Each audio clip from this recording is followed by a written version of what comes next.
Hi పిల్లలు, అమ్మ కథలకు స్వాగతం. ఈరోజు మనం నిలబెట్టిన కాపురం అనేది పరోపకారి పాపన్న కథల్లో ఒక కథ. సరే చెప్పుకుందాం. అదేంటంటే, రాజుగారు ఇచ్చిన 1000 వరహాలు సంచి ఉంటుంది కదా, అది తీసుకొని పాపన్న వాళ్ళ గ్రామానికి బయలుదేరతాడనమాట. అతను అలా వెళ్తూ ఉంటే అడవిలోనూ ఒక చోట ఒక యువకుడు చనిపోవటానికి ప్రయత్నం చేస్తూ ఉంటాడనమాట. ఆత్మహత్య చేసుకోవటానికి ప్రయత్నం చేస్తూ ఉంటాడనమాట. చేస్తూ ఉంటే అప్పుడు ఈ గబగబా ఈ పాపన్న వెళ్ళి అతన్ని రక్షించి, ఎందుకు నువ్వు ఇలాంటి పని చేస్తున్నావు, అది తప్పు కదా, అలాంటి పని చేయకూడదు, నువ్వు ఎందుకు చనిపోవాలనుకుంటున్నావు అని చెప్పి అడుగుతాడనమాట. పాపన్న అడిగేటప్పటికి ఆ శ్యామన్న అంటాడు, నన్ను ఎందుకు మీరు రక్షించారు, నేను చనిపోవలసిందేను, చనిపోక ఏం చేయమంటారు, నాకు వచ్చిన కష్టాన్ని ఎవ్వరూ తీర్చలేరు, నేను చనిపోవలసిందేను, నాకు అన్నీ కష్టాలేను, ఒక 100 వరహాలు ఉంటే నా కష్టాలన్నీ తీరుతాయి, కానీ నాకు ఎవరిస్తారు 100 వరహాలు, అటువంటి దాతలు ఎవరున్నారు, అందుకే నేను చనిపోవాలనుకుంటున్నానని ఏడవటం మొదలు పెడతాడనమాట. ఏడవటం మొదలుపెట్టేప్పటికీ ఈ పాపన్న అతన్ని ఓదార్చి, ఏడోకు నీకు కావలసిన 100 వరహాలేవో నేను ఇస్తాను, అవి తీసుకొని నీ కష్టాన్ని నుంచి నువ్వు గట్టెక్కు, సుఖంగా బతుకు, ఇట్లాంటి పని ఇంకెప్పుడు చేయకు, ఇట్లాంటి పని ఎవ్వరూ ఎప్పుడూ చేయకూడదు, ఇది చాలా తప్పు అయిన పని, కష్టపడి పని చేసుకొని బతుకు అని చెప్పి ఆ 100 వరహాలు ఆ యువకుడి చేతిలో పెడతాడనమాట. పెట్టేటప్పటికి ఆ యువకుడు ఏం చేస్తాడు, అవి తీసుకుని గబగబా పరిగెత్తి పారిపోతాడనమాట. ఆ పరిగెత్తి పారిపోతుంటే ఈ పాపన్న కనిపిస్తుంది, ఇదేంటి, నేనే కదా స్వయంగా ఇచ్చాను అతనికి 100 వరహాలును, అదే దొంగతనం చేసిన వాళ్ళలాగా అలా పారిపోతున్నాడు ఏమిటి ఇతను అని ఆశ్చర్యంగా ఆ యువకుడు పారిపోతున్న వైపు చూస్తూ అనుకుంటాడనమాట. అనుకొని సరేలే అని చెప్పి ఇంకా పాపన్న ఏం చేస్తాడు, నడుచుకుంటూ ఆ చుట్టూ చూసుకుంటూ నడుచుకుంటూ మళ్ళీ తిరిగి తన గ్రామానికి బయలుదేరతాడనమాట. అట్లా వెళ్తూ ఉంటే అక్కడే పక్కనే ఒక చోట ఒక మూట కనిపిస్తుంది ఈ పాపన్నకి. ఏమిటా మూట అని చెప్పి ఓపెన్ చేసి చూస్తే అందులోనూ ఒక పట్టుబట్టలు ఉంటాయన్నమాట. ఇవేవో చాలా బాగున్నాయి ఈ పట్టుబట్టలు అని చెప్పి ఏం చేస్తాడు, ఆ పట్టుబట్టలు ఈ పాపన్న కట్టుకొని మళ్ళీ తన గ్రామానికి మళ్ళీ బయలుదేరతాడనమాట. బయలుదేరి అలా వెళ్తూ ఉంటాడు. ఇక్కడ ఈ కాపాడబడిన యువకుడు ఏంటి, అతని పేరు శ్యామన్న అన్నమాట. అతనికి చిన్నతనంలోనే తండ్రి చనిపోతాడు. తల్లి కష్టపడి పెంచుతుంది అతన్ని, కానీ తల్లి మాట వినేవాడు కాదనమాట. వినకుండా చెడ్డ స్నేహాలు చేసి చెడ్డ అలవాట్లు చేసుకొని డబ్బంతా తగలబెట్టేశాడు అనమాట. అంటే ఖర్చు పెట్టేసేసి చివరికి ఏమైంది, అప్పులు పాలయ్యాడు. అందరి దగ్గర అప్పులు చేసి ఖర్చు పెట్టాడు అనమాట. అందుకని ఈ అప్పులు వాళ్ళు ఏం చేశారు, అతన్ని అప్పు తీర్చమని అతను వెంటపడేటప్పటికి ఇంకా అప్పు తీర్చడానికి అతని దగ్గర డబ్బులు లేవు. అందుకని అతను చనిపోవాలని అనుకున్నాడు అనమాట. అతనికి పెళ్లి కూడా అయ్యింది. అయితే ఇంకా భార్య ఇంకా అత్తారింటికి రాలేదనమాట. అయితే వాళ్ళ మామగారు మీ భార్యను తీసుకెళ్ళు అని కబురు చేస్తూ ఉండేవాడు అనమాట. ఇతనేమో భార్యని ఇంటికి తీసుకొచ్చేవాడు కాదు.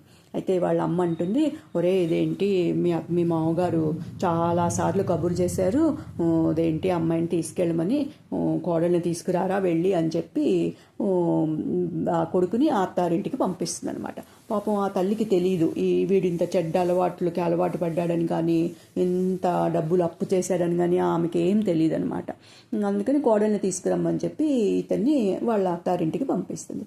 వీడు ఇంకా సరే అమ్మ చెప్తే వినటం లేదు, ఇంకా తీసుకొచ్చేదాకా ఊరుకోదని వీడేం చేస్తాడు, సరే అని వాళ్ళ అత్తగారింటికి వెళ్తాడనమాట. వెళ్ళి వాళ్ళ భార్యను తీసుకురావడానికని వాళ్ళ అత్తగారింటికి వెళ్తాడు. వెళ్తే అత్త వాళ్ళు చాలా సంతోషిస్తారనమాట.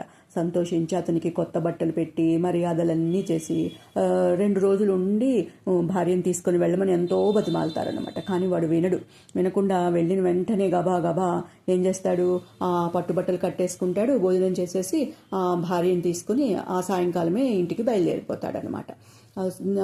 అప్పటికే త్వరగా సాయంకాలం అయిపోతుంది కదా, బయలుదేరేటప్పటికే ఇంకొంచెం సేపటికి బయలుదేరి ఇంకొంచెం దూరం వచ్చేటప్పటికి పూర్తిగా చీకటి పడిపోతుంది అనమాట. అప్పుడు ఆ భార్య భర్తలు ఏం చేస్తారు, ఆ చెట్టు కిందనే ఒక చోట చెట్టు చూసుకుని ఆ చెట్టు కిందనే పడుకొని నిద్రపోతారనమాట. భార్యకి బాగా నిద్ర పట్టేస్తుంది. శ్యామన్నకి మట్టుకు నిద్ర పట్టదు. ఎలాగా ఇప్పుడు ఇప్పుడు అప్పు ఇచ్చిన వాళ్ళందరూ నా వెంట పడతారే, ఎలా తప్పించుకొని ఎలా తిరగాలి, పరువు పోతుంది ఇప్పుడు మనం అక్కడికి మన గ్రామానికి వెళ్తేను ఎట్లయినా సరే మనం ఈ సంపాదించి డబ్బులు ఈ అప్పులు తీర్చలేము, ఎట్లాగా అని ఆలోచిస్తూ ఉంటాడనమాట. ఆలోచించి చివరికి ఏమనుకుంటాడు, చిచి అసలు ఇంకా నేను ప్రాణంతో బ్రతికుండటం వేస్ట్, నేను చనిపోవలసిందే అని చెప్పి వాడు ఆ ప్రయత్నం చేస్తూ ఉండగా మన పాపన్న చూసి అతన్ని రక్షిస్తాడనమాట. రక్షించి పాపన్న ఏం చేస్తాడు, అతనికి ఒక 100 వరహాలు ఇస్తాడు కదా, ఆ డబ్బుతో బాకీలన్నీ తీర్చేయాలి అని చెప్పి ఇతను మొదట ఆలోచించి ఏం చేస్తాడు, సరే అని డబ్బులన్నీ లెక్క పెట్టుకుంటాడు. 100 వరహాలు ఉంటాయి, ఈ 100 వరహాలతోనూ మన అప్పులన్నీ తీర్చేసుకుందాం అనుకుంటాడు. కానీ మళ్ళీ వాడికి కొంచెం సేపు అయిన తర్వాత వాడికి పాపన దగ్గర ఉన్న డబ్బులు మూట కనిపిస్తుంది అనమాట.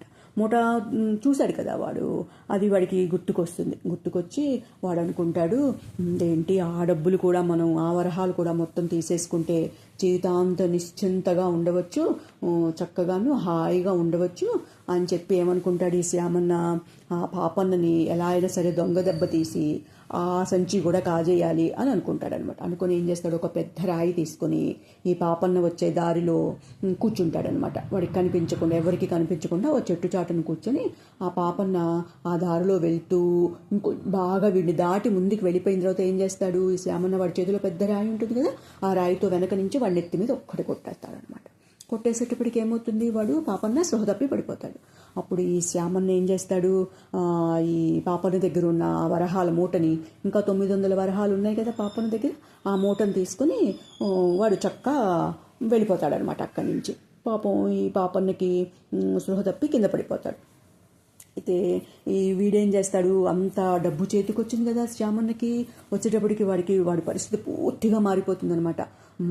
సరే ఇంత డబ్బు మనకు వచ్చింది, మనం చాలా సంతోషంగా ఉండాలి, డబ్బు అంతా తీసుకెళ్ళి ఇంత డబ్బు వచ్చింది కాబట్టి మన భార్యకి ఏమన్నా ఒక మంచి నగ అది తీసుకెళ్దాం నగరానికి వెళ్ళి అని చెప్పి వాడేం చేస్తాడు, ఆ డబ్బు సంచి పుచ్చుకొని నగరానికి వెళ్తాడనమాట. భార్యకి మంచి చీర మంచి నగ కొనుక్కొని తీసుకెళ్ళిచ్చి, మంచిగా ఇప్పుడు మనం మంచిగా బతుకుదాము, ఇట్లాంటి చెడ్డ పనులు చెడ్డ అలవాట్లు ఏమీ చేయొద్దు, మంచిగా ఉందామని నిశ్చయించుకుంటాడనమాట వాడు.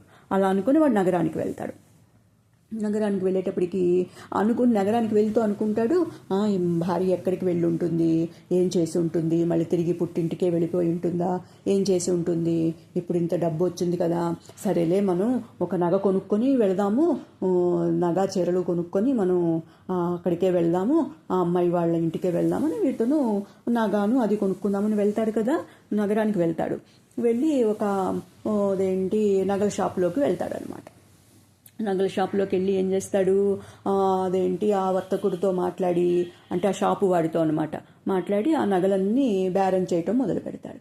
బేరం చేయటం మొదలు పెట్టేటప్పటికి ఈ శ్యామన్న చేతిలో ఉన్న సంచి పైన ఈ రాజముద్ర ఉంటుందన్నమాట. అంటే రాజుగారిది, ఇది గవర్నమెంట్ది అని చెప్పి ఒక ముద్ర ఉంటుంది కదా, అది అలాంటిది రాసి ఉంటుందన్నమాట. రాసి ఉండేటప్పటికి ఆ సంచిని ఈ నగల షాపు అతను చూసి ఇదేదో రాజుగారి ముద్ర వేసి ఉంది, ఇతను ఎక్కడో ఈ దొంగతనం చేసే ఉంటాడు అని చెప్పి ఆ షాపు వాడు ఏం చేస్తాడు, నెమ్మదిగా వీడిని అలా మాటల్లో పెట్టి రాజుగారికి కబురు పంపిస్తాడనమాట.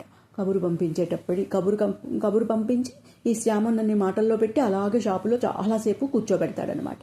అప్పుడు రాజభట్లు వస్తారు. కొంచెం సేపటికి రాజభట్లు వచ్చి శ్యామన్నని ఏం చేస్తారు, పట్టుకుని రాజుగారి దగ్గరికి తీసుకెళ్ళేటప్పటికి రాజుగారు ఆ శ్యామన్న చేతిలో ఉన్న సంచిని గుర్తిస్తాడనమాట. గుర్తించి అడుగుతాడు, ఆ సంచిలో ఉన్న వరహాలు ఎన్ని ఉన్నాయో లెక్క పెట్టండి అని అంటాడు. అనేటప్పటికి అది కరెక్ట్గా 1000 వరహాలు ఉంటాయన్నమాట. ఒక్క వరహా కూడా వీడు ఖర్చు పెట్టుకునే అవకాశం లేకుండానే ఈ శ్యామన్న రాజభటులకి దొరికిపోయాడు. అప్పుడు ఈ రాజుగారు అడుగుతారు, నీకు ఈ సంచి ఎక్కడి నుంచి వచ్చింది అని గట్టిగా అడుగుతారనమాట. అడిగేటప్పటికి వాడంటాడు, నాకు ఒక దాత ఇచ్చాడు ఇది అని చెప్తాడనమాట. చెప్పేటప్పటికి అయితే నీదే గ్రామము అని అడుగుతాడు రాజు. అడిగితే శ్యామన్న ఏం చేస్తాడు, వాడి సొంత ఊరు పేరు చెప్పకుండా వాడి నోటికొచ్చిన ఊరు పేరు ఏదో చెప్పేసిన తర్వాత ఈ రాజుగారు అంటారు, అయితే ఆ ఊర్లో ఎవరెవరు ఉన్నారు, పెద్ద మనుషులు ఎవరెవరు అంటే ఎవరెవరు ధనవంతులు అట్లా ఉంటారు కదా, వాళ్ళ పేర్లు అందరికీ తెలుస్తాయి కదా, అందుకని అలా అడుగుతారనమాట. అడిగేటప్పటికి వీడు చెప్పిన పేర్లు ఏవి ఆ గ్రామంలో ఉన్న వాళ్ళవి కాదనమాట. అప్పుడు రాజుగారికి ఈ శ్యామన్న మీద అనుమానం వస్తుంది. అనుమానం వచ్చి అతన్ని జైల్లో పెట్టండి, ముందు తీసుకెళ్ళి అని చెప్పి జైల్లో పెట్టించేస్తాడు. జైల్లో పెట్టించి రాజభటులను పిలిచి అంటాడు, మీరు పాపన్న క్షేమంగా ఇంటికి చేరాడో లేదో తెలుసుకోండి అని పంపిస్తాడనమాట పాపన్న ఇంటికి. ఈ లోపల ఇక్కడ ఏమవుతుంది, ఈ శ్యామన్న భార్య పేరు పద్మ అనమాట. ఆ అమ్మాయి భర్త లేచి వెళ్ళిపోయిన తర్వాత కొంతసేపటికి మెలకు వస్తుంది. లేచి చూస్తే భర్త కనిపించడు. ఆ అమ్మాయి ఒక్కతే ఒంటరిగా ఉంటుంది. అప్పుడు అమ్మాయి అనుకుంటుంది అనమాట, అయ్యో భర్త నన్ను వదిలేసి వెళ్ళిపోయాడే ఎక్కడికోను, ఇప్పుడు ఏం చేయాలి నేను అని చెప్పి బాధపడుతుంది అనమాట. పోనీ పుట్టింటికి వెళ్ళిపోదామా అంటే వెళ్ళటానికి ఇష్టపడదు. అమ్మాయి ఏం చేస్తుంది, చివరికి నేను పుట్టింటికి వెళ్ళను అని మనసులో అనుకొని వాళ్ళ అత్తగారింటికి వెళ్ళటానికి నిశ్చయించుకుంటుంది అనమాట. నిశ్చయించుకొని అలాగా నడుస్తూ ఉంటుందన్నమాట. నడుస్తూ ఉండేటప్పటికి కొంచెం దూరం వెళ్ళేటప్పటికి ఈ పాపన్న పడిపోయి ఉంటాడు కదా, అది చూస్తుందన్నమాట. చూసి గబగబా అక్కడికి వస్తుంది. వచ్చి అతను పాపన్న ఈ పట్టుబట్టలు వేసుకున్నాడు కదా, ఆ భర్త కూడా అట్లాంటి పట్టుబట్టలే వేసుకున్నాడు కదా, అందుకని ఆ పట్టుబట్టల్ని వాటిని చూసి భర్తే అనుకుంటుందన్నమాట ఆ అమ్మాయి. భర్తే అనుకొని ఏంటంటే అప్పటి వరకు అంతగా భర్తని చూసింది లేదనమాట అమ్మాయి. అందుకని భర్తే పట్టుబట్టల్ని గుర్తుపెట్టి తన భర్తే అనుకొని అతనికి ఉపచారాలు చేస్తుందనమాట. అంటే పడిపోయాడు కదా పాపం, ఉపచారాలు చేసేటప్పటికి అతనికి పాపన్నకి మెలకు వస్తుంది. మెలకు వచ్చి లేచి కూర్చుంటాడు. లేచి కూర్చొని పాపం తల వెనకాల గట్టిగా దెబ్బ తగులుతుంది కదా, అయినా ఇతను చాలా బలవంతుడు కాబట్టి దానితో పెద్దగా ఏం పట్టించుకోడు అనమాట. పట్టించుకోకుండా పద్మ వైపు చూస్తాడు. చూసి ఎవరు ఈ మనిషి అని మనసులో అనుకుంటాడనమాట. అనుకుని అతనికి స్పృహ రాగానే పద్మ ఏం చేస్తుంది, దూరంగా వెళ్ళి తల వంచుకొని నిలబడుతుంది అనమాట. అలా నిలబడి ఉంటుంది. నిలబడి ఉండేటప్పటికి ఈ పాపని ఏం చేస్తాడు, ఈ అమ్మాయే నాకు ఉపచారాలు చేసి నాకు మెలకు వచ్చేటట్టు చేసింది అని అనుకుంటాడనమాట. అనుకుని తన సంచి కోసం ఇలాగా తనుకుంటాడు. మూట ఉంది కదా అతని దగ్గర, ఆ మూట కోసం తనుకునేటప్పటికి కనిపించకపోయేటప్పుడు అప్పుడు అనుకుంటాడనమాట ఈ పాపన్న, ఎవరో నన్ను నెత్తి మీద గట్టిగా కొట్టి నా డబ్బులు మూట తీసుకెళ్ళిపోయారు, దొంగతనం చేశారు అని అనుకుంటాడు. అనుకొని పద్మతో అంటాడు, నన్ను ఎవరో కొట్టి నా డబ్బులు సంచి ఎత్తుకుపోయారు అని అంటాడనమాట. అన్నా కూడా పద్మ ఏమీ మాట్లాడకుండా అలాగే నుంచుంటుందన్నమాట. అప్పుడు అతను లేచి బట్టలు దులుపుకొని తన గ్రామానికి బయలుదేరి వెళ్తూ ఉంటాడు. అతని వెనకాలే ఈ పద్మ కూడా నడుస్తూ ఉంటుందన్నమాట, ఏమీ మాట్లాడకుండా. కొంచెం సేపు అయ్యేటప్పటికి పాపన్న గ్రహిస్తాడు, తన వెనకాలే వస్తోంది ఈ అమ్మాయి ఎవరో అనుకుని, ఎవరమ్మా నువ్వు, ఏంటి ఎక్కడికి వెళ్ళాలి, నీకెవరూ లేరా ఏంటి అని అన్నీ అడుగుతాడనమాట. అడిగేటప్పటికి ఆ అమ్మాయి అంటుంది, అదేంటి మీరు ఎక్కడికి వెళ్తే నేను అక్కడికే వస్తానండి అని అంటుంది. అనేటప్పటికి మన పాపన్నకి పరోపకారి బుద్ధి ఎక్కువ కదా, అందుకని సరేలే అని చెప్పి అమ్మాయిని తీసుకుని బయలుదేరతాడనమాట. బయలుదేరేటప్పటికి ఆ అమ్మాయి అనుకుంటుంది, దొంగలు కొట్టిన దెబ్బతో భర్తకి మతిపోయి ఉంటుంది, అందుకే నన్ను గుర్తుపట్టక నువ్వెవరు, ఎక్కడికి వెళ్ళాలి ఏమిటి ఇవన్నీ అడుగుతున్నాడని ఆ అమ్మాయి అనుకుంటుంది అనమాట. అనుకొని ఆ అమ్మాయి ఏం చేస్తుంది, మౌనంగా ఏమి మాట్లాడకుండా పాపన్న వెనకాలే నడుస్తూ ఉంటుందన్నమాట. పాపన్నకు కూడా ఏం అర్థం కాదు, ఈ అమ్మాయి ఎవరో ఏంటోను నాతో పాటే వస్తుంది. సరే ఇంటికి వెళ్ళిన తర్వాత అమ్మతో ఈ సంగతి అంతా చెప్పి ఆ అమ్మాయి ఎవరి తాలూకానో ఏంటో విచారించి ఆ అమ్మాయిని వాళ్ళ దగ్గరికి పంపించేద్దాంలే అని చెప్పి అతను కూడా ఏం మాట్లాడకుండా ఆ పద్మని తీసుకుని అలాగే ఇంటికి వచ్చేస్తాడనమాట. ఇంటికి వచ్చేటప్పటికి తల్లి ఆ పాపన్న కోసం ఎదురు చూస్తూ ఉంటుంది కదా, లేచి గబగబా వచ్చి ఈ అమ్మాయి ఎవరు, అమ్మాయి ఎవరు అని అడుగుతుంది అనమాట. ముందు ఆ అమ్మాయి ఎవరని అడుగుతుంది. అడిగేటప్పటికి అప్పుడు ఈ తల్లిని పక్కకు తీసుకెళ్ళి చెప్తాడు, ఏమోనమ్మా తెలీదు నాకు, నేను ఇలాగా రాజుగారి కొలువు నుంచి వస్తూ ఉంటేను ఈ అమ్మాయి నాకు అడవిలో ఇలా జరిగింది, ఈ అమ్మాయి నా వెనకాలే వస్తోంది, ఎవరు అంటే ఏం చెప్పట్లేదు, సిగ్గుపడుతోంది, ఎవరో ఏంటో కనుక్కో, వాళ్ళకి దగ్గరికి పంపించేద్దాం మనం అని చెప్తాడనమాట తల్లితో. అదంతా ఈ అమ్మాయి ఆ తలుపు చాటును నిలబడి అంతా వింటూ ఉంటుందన్నమాట. ఇంకా అప్పుడు అర్థమవుతుంది ఆ అమ్మాయికి, ఇదేంటి ఇతను ఎవరోనూ మంచి వ్యక్తి, నా భర్త కాదు, ఇతన్ని కొట్టి ఎవరో అతని దగ్గర ఉన్న డబ్బులు ఎత్తుకెళ్ళిపోయారు అని చెప్పి ఈ అమ్మాయికి తెలుస్తుందన్నమాట. తెలిసేటప్పటికి ఆ అమ్మాయి ఏమనుకుంటుంది, ఇదేంటి ఆ డబ్బులు సంచి తన భర్తే దొంగలించేశాడా ఏమిటి, లేకపోతే నా భర్త ఏమైపోయాడు ఏమిటి అని ఇలా ఆలోచించుకుంటూ ఉంటుందన్నమాట. అంతలో రాజభటులు వస్తారు. రాజభటులు వచ్చి అదేంటి ఒక యువకుడు 1000 వరహాలు రాజముద్రలో గల సంచితో పట్టుబడ్డాడు అని వాళ్ళు పాపన్నతో చెప్తారనమాట. చెప్పి అప్పుడు పాపన్న అంటాడు, అవును నా సంచి పోయింది, అందులో 900 వరహాలు ఉన్నాయి, నేను రాజుగారు నాకు ఇచ్చిన 1000 వరహాల్లోంచి ఒక 100 వరహాలు నేను ఒక అతనికి ఇచ్చాను, నా సంచి నాదేను అని చెప్పి ఈ కట్టుకున్న కొత్త బట్టలు ఏమో ఇదేంటి ఈ కొత్త బట్టలు కూడా నాకు అక్కడ దొరికాయి అడవిలోను అని చెప్తాడనమాట. చెప్పేటప్పటికి రాజభటులు ఏం చేస్తారు, ఈ దొరికిన శ్యామన్న బట్టలు కూడా ఇలాగే ఉన్నాయి కదా, అది రాజభటులు గుర్తిస్తారనమాట. గుర్తించి ఈ పాపన్నతో చెప్తారు. చెప్పేటప్పటికి అప్పుడు పాపన్నకి అర్థమవుతుంది, ఓహో నా సంచి కాజేసిన వాడును నేను రక్షించిన వాడు ఒక్కడేను వాడేను అని చెప్పి పాపన్నకి అర్థమవుతుంది.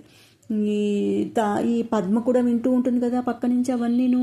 ఆ పద్మకు కూడా అర్థమవుతుందనమాట, ఆ దొంగ ఎవరో కాదు తన భర్తే అని అర్థమవుతుంది. అర్థమై గబగబా పాపన్న కాళ్ళ మీద పడి, బాబు బాబు నా భర్తకి శిక్ష పడకుండా చూడండి, నా కాపురం నిలబెట్టండి అని పాపం బతిమాలుతుందనమాట. బతిమాడేటప్పటికి ఈ పాపన్న పద్మనతో అంటాడు, నువ్వేమీ బెంగ పెట్టుకోకు, నేను రాజుగారి దగ్గరికి వెళ్ళి అంత విషయం చెప్పి నేను శ్యామన్నని తీసుకొని వెనక్కి వస్తాను అని చెప్పి ఇతను ఏం చేస్తాడు, అమ్మాయికి ధైర్యం చెప్పి ఈ రాజుగారి దగ్గరికి వస్తాడనమాట. వచ్చి శ్యామన్నని శిక్షించకండి, కావలిస్తే ఆ శిక్ష ఏదో నాకు వెయ్యండి కానీ అతన్ని శిక్షించకండి, పాపం అతని భార్య చాలా మంచిది, కొత్తగా పెళ్ళై వచ్చింది ఇప్పుడేను, కాబట్టి మా శ్యామన్నని శిక్షించకండి అని చెప్పి రాజుగారిని కోరుకుంటాడనమాట. కోరుకొని అప్పుడు ఈ రాజుగారు ఏం చేస్తారు, సరేలే అని చెప్పి అతన్ని వదిలేస్తారనమాట. వదిలేసేటప్పటికి ఈ పాపన్న ఏం చేస్తాడు, నువ్వే తీసుకో ఈ 1000 వరహాలు కూడా ఈ 1000 వరహాలు నువ్వే తీసేసుకుని హాయిగా ఎటువంటి ఇబ్బంది లేకుండా సుఖంగా ఉండు, ఎప్పుడు ఒకళ్ళకి కష్టం కలిగించకు, చెడు అలవాట్ల జోలికి వెళ్ళకు, చెడు స్నేహాలు చేయకు అని చెప్పి అతనికి అన్నీ చెప్పి ఆ 1000 వరహాలు ఆ శ్యామన్నకి ఇచ్చి పద్మతో పాటు పంపించేస్తాడనమాట. అప్పుడు ఈ రాజకుమారుడు ఏం చేస్తాడు, ఇతను బుద్ధిగా పనిచేసుకుంటానన్నాడు కదా ఈ శ్యామన్న, ఇంకా ఎప్పుడు నేను అటువంటి పనులు చెయ్యను, బుద్ధిగా నా భార్యతో నేను కాపురం చేసుకుంటాను, మంచిగా బతుకుతాను అని చెప్పి రాజుగారికి కూడా చెప్పి అతను ఆ 1000 వరహాలు తీసుకొని అతని గ్రామానికి వెళ్ళిపోతాడనమాట.